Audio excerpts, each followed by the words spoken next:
नमस्कार.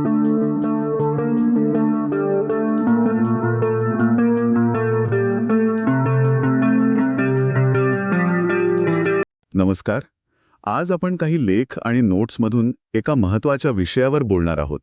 आत्मसन्मान वाढवण्यासाठी कोणत्या सवयी टाळल्या पाहिजेत? हो.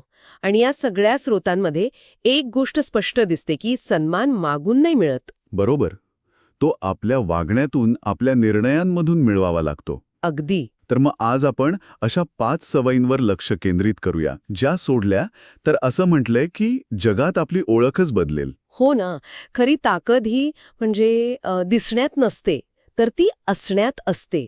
आणि या सवयी कशा नकळत आपला आत्मसन्मान कमी करतात ते समजून घेऊया. नक्की. तर पहिली सवय घेऊया. प्रत्येक गोष्टीचं अतिस्पष्टीकरण देणं.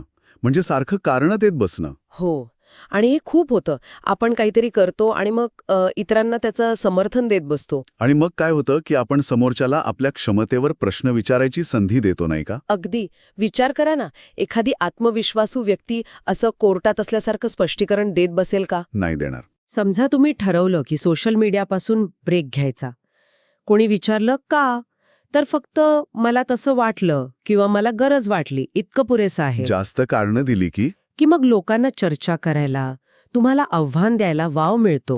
रोल्स रॉयस कधी सांगत नाही त्यांच्या गाड्या महाग का आहेत. त्यांची गुणवत्ताच बोलते. हे चांगलं उदाहरण आहे. आता दुसरी सवय जी पण खूप महत्वाची आहे, लोकांना खुश करणं थांबवणं.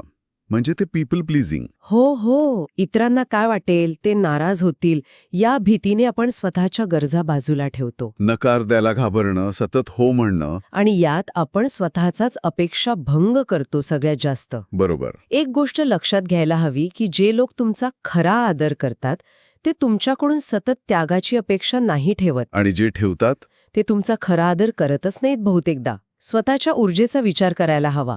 सतत हो म्हणून ती संपवण्यात काय अर्थ आहे? म्हणजे स्वतःसाठी ठाम उभं राहणं गरजेचं आहे, जरी काही लोक नाराज झाले तरी. याने तर आपण आपल्या आनंदाची किल्लीच दुसऱ्यांच्या हातात देतो. बरोबर. सोशल मीडियावर लाईक्स मोजणं किंवा इतरांना इम्प्रेस करण्यासाठी महागड्या वस्तू घेणं, हे सगळं याचाच भाग आहे. खरी शक्ती तर स्वतःवर विश्वास ठेवण्यात आहे. हो ना. सिंहाला गर्जना करायला इतरांची परवानगी लागत नाही. तो गर्जना करतो कारण तो सिंह आहे. मस्त. आता चौथी सवय, अनादर सहन करणं. ही जरा सूक्ष्म गोष्ट आहे पण महत्वाची. हो. म्हणजे अगदी लहान सहान गोष्टी. कुणी बोलताना मध्येच तोडलं किंवा आपल्या बोलण्याकडे दुर्लक्ष केलं. आणि आपण काहीच बोललो नाही तर आपण नकळतपणे लोकांना तसंच वागायला शिकवतो. जिथे अनादर सहन केला जातो तिथेच तो वाढतो. म्हणजे स्पष्टपणे सांगायला हवं की हे चालणार नाही. पण इतरांची हायलाईट रील बघतो. आणि आपल्या रोजच्या सामान्य आयुष्याशी तुलना करतो. बरोबर. पण ते खरं नसतं ना पूर्णपणे.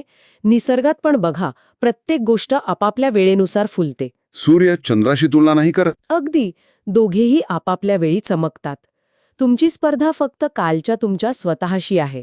स्वतःच्या मार्गावर लक्ष केंद्रित करणं महत्वाचं. तर ह्या झाल्या त्या 5 सवयी. अतिस्पष्टीकरण टाळणं, लोकांना खुश करणं थांबवणं, मान्यतेची गरज नाकारणं, अनादर सहन न करणं आणि तुलना करणं बंद करणं. या सवयी सोडल्या तर आत्मसन्मान नक्कीच वाढू शकतो. आणि सगळ्यात महत्वाचं काय आहे की आत्मसन्मान हा आतून येतो. स्वतःच्या निर्णयांवर विश्वास आणि स्वतःचं मूल्य ओळखणं. खरंय. आजच्या चर्चेतून एक विचार नक्कीच करण्यासारखा आहे की जर या 5 पैकी कोणती एक सवय आज बदलायची असेल तर ती कोणती असेल आणि का? बरोबर. याचा विचार करायला हवा.